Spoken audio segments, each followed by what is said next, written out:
The Cradle of Secrets. Hannah Mitchell stood by the window, her gaze soft as she watched her 8-month-old daughter Lily, sleeping peacefully in the garden under the shade of a red maple tree. The gentle May breeze swayed the cradle, filling Hannah with a rare sense of calm. She had once been a high-powered buyer for an upscale fashion chain in Chicago, but the moment Lily was born, she chose a different life, one where every morning coffee was a reminder that she had made the right decision.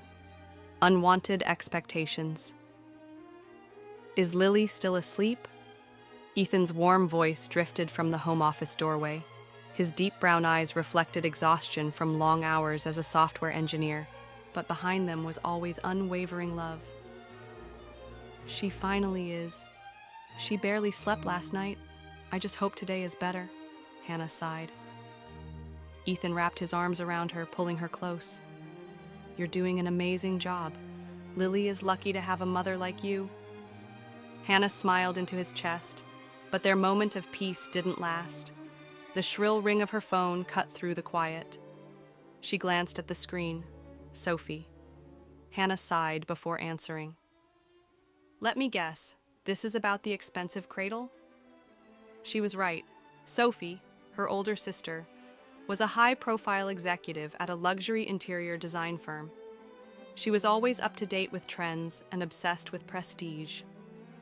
A month ago, she had gifted Hannah a royal dream cradle, the same model used by celebrity moms and socialites. Hannah, have you set up the cradle yet? You should post it on Instagram. Sophie's voice was filled with excitement. Hannah pressed her fingers against her temple. Not yet. Lily prefers her old one. But she's already 8 months old. The royal dream is perfect for babies up to 3 years. Even that actress you love has one. I know, but Mom is asking about it too. She was so disappointed when I told her you hadn't used it yet. Hannah's jaw tightened. Can you let us decide what's best for our daughter? After hanging up, she collapsed onto the sofa, drained. Ethan didn't need to ask. Sophie again? He guessed. Yes, and Mom too. They act like not using their gift is some kind of insult. Family had never been easy for Hannah. Her mother, Margaret, a former prestigious high school teacher, spent her retirement immersed in social clubs, deeply concerned with the family's public image. Her father, Richard, was kind but passive, always siding with Mom and Sophie. Hannah had always been seen as the practical one, constantly criticized for her simple lifestyle and lack of interest in wealth and appearances. Ethan exhaled. I got an email from your mom yesterday. They're visiting this weekend. Hannah froze. She didn't even tell me. Do you think they're coming just to check on the cradle? Ethan chuckled. Maybe, but whatever happens, I'm on your side. Hannah rested her head against his shoulder, feeling somewhat reassured, but a nagging feeling remained. She knew the visit wouldn't be easy, especially since she still hadn't told Ethan the real reason she refused to use the royal dream. A lingering doubt. Her phone rang again. This time, Laura. Hannah smiled. Her best friend since their retail days, Laura had always been the one person she could truly confide in. Hannah, you sound exhausted. What's going on? It's the cradle again. My family keeps pushing it on me, Laura chuckled. That royal baby thing? You still haven't used it? Hannah hesitated. I don't think I ever will. Laura's voice grew serious. Why? What's wrong? Hannah's eyes drifted back to the garden, where Lily still slept soundly. I'll tell you everything over lunch tomorrow. I need to be sure before Mom and Dad arrive. All right, noon at our usual place? See you then. As she set down the phone, she turned to Ethan. There's something I haven't told you about that cradle. He looked at her, concerned. What is it? Before she could answer, Lily stirred awake, letting out a soft cry. Ethan stood up, smiling. We'll talk later. I'll get her. As he walked away, Hannah felt her chest tighten. She didn't want conflict, but more than that, she couldn't ignore the unease she felt every time she looked at the royal dream. She just hoped her conversation with Laura would give her the clarity she needed, because something about that cradle didn't feel right. The hidden dangers of the royal dream. The next day, Hannah met Laura at their favorite cafe downtown. Laura had already ordered 2 lattes, placing one in front of Hannah as she slid into her seat. "All right, spill it. Why are you really avoiding the royal dream?" Laura tilted her head, curiosity sparkling in her eyes. Hannah sighed, pulling out her phone. She opened a social media post and handed it to Laura. "I looked up reviews of the cradle, but strangely enough, aside from all the polished, glamorous photos from celebrity moms, there are no real reviews, no discussions about quality, safety, or materials." Laura raised an eyebrow. "Seriously? A high-end product with no real feedback? That's weird." "It gets worse." Hannah scrolled further. "I found a few posts that mentioned safety concerns, but those posts deleted, and the accounts vanished." Laura's face darkened. "You think the company is covering something up?" Hannah hesitated before nodding. "I don't know for sure, but what worries me most is what happened when I actually tried putting Lily in the cradle." Laura leaned in. "What happened?" "She had an allergic reaction. Her skin turned red. She cried, nonstop, and she even started coughing. But the moment I took her out, she calmed down." Laura set her coffee down, eyes wide. "Hannah, that's not normal.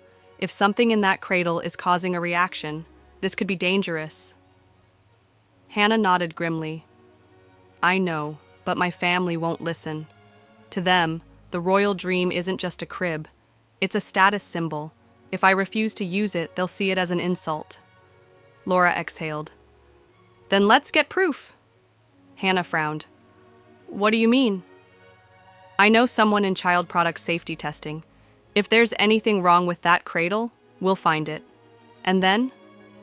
Your family won't be able to argue." Hannah felt a wave of relief wash over her. "Thank you, Laura. I think it's time I found out the truth." 2 days later, Ethan returned home with a lab report in his hands, his expression grim. "Hannah, you need to see this."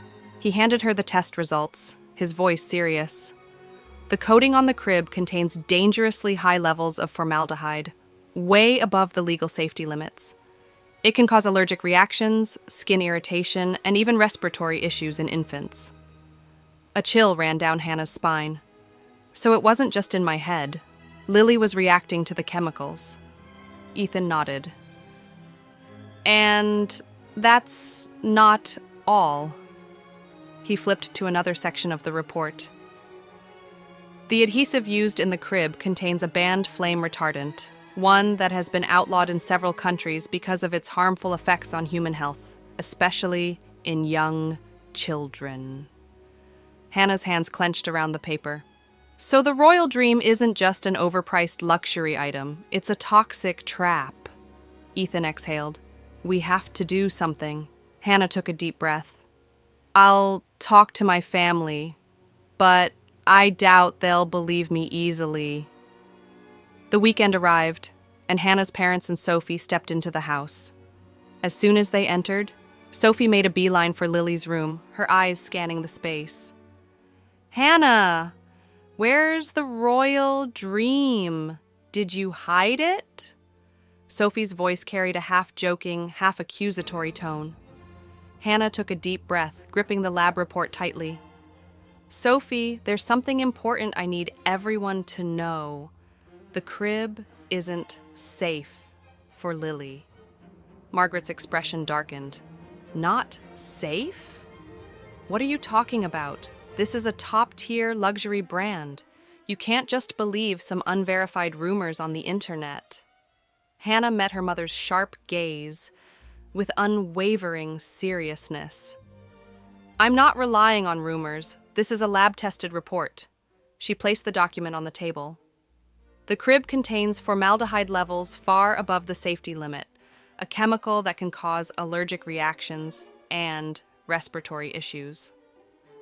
Worse, it's made with a banned flame retardant linked to toxic health effects in infants." Her father, Richard, picked up the report, his expression shifting from skepticism to concern as he read. "Margaret, it looks like Hannah's not making this up." Sophie crossed her arms, still doubtful. So you're telling me that all these celebrities and socialites using the royal dream have been scammed? If there was really a problem, wouldn't someone have spoken out? Hannah's voice was firm. Don't you see?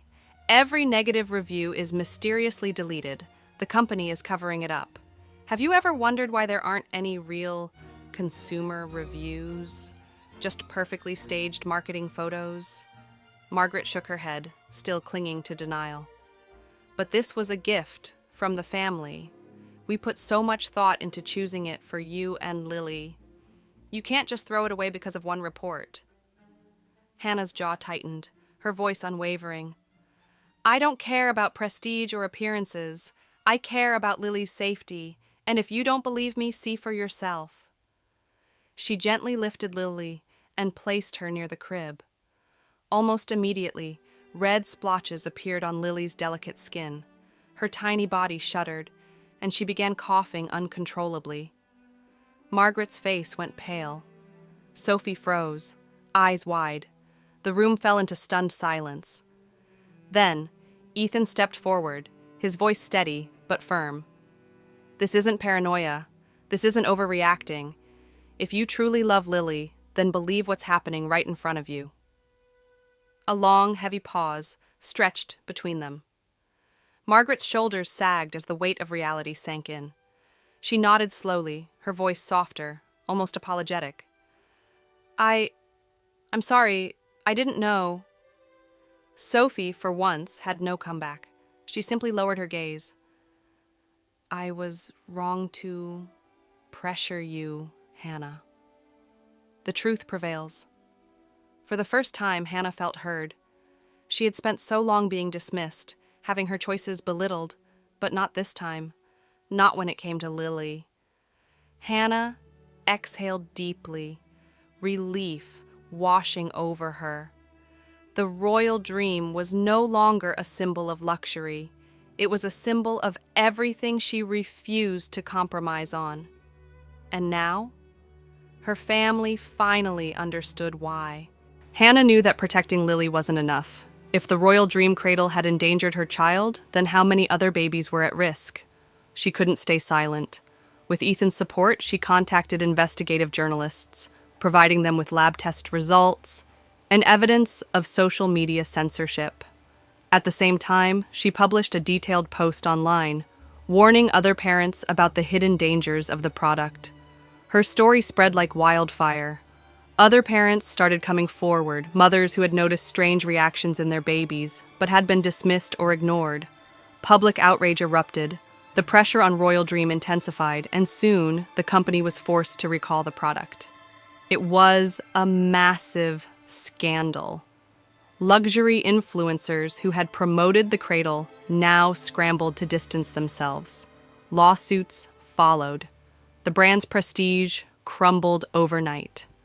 A family transformed. Through it all, Hannah's family changed. For the first time, Margaret began to understand that safety mattered more than status. She stopped obsessing over appearances and spent more time with Lily, not as a showpiece grandchild, but as a person to love and protect. Sophie had the biggest shift. Realizing how blindly she had trusted brands, she left her high-end design firm and took a new job, working for a company that specialized in organic, non-toxic baby products. I used to think prestige was everything, she admitted to Hannah one day. But now, I just want to do something that actually helps people. Hannah smiled, finally seeing genuine growth in her sister. The power of a mother's instinct. Hannah's story was proof that persistence matters. She had been dismissed, belittled, and pressured, but she never backed down. Because at the end of the day, she wasn't fighting for approval. She was fighting for her daughter. And that was a battle she would never lose.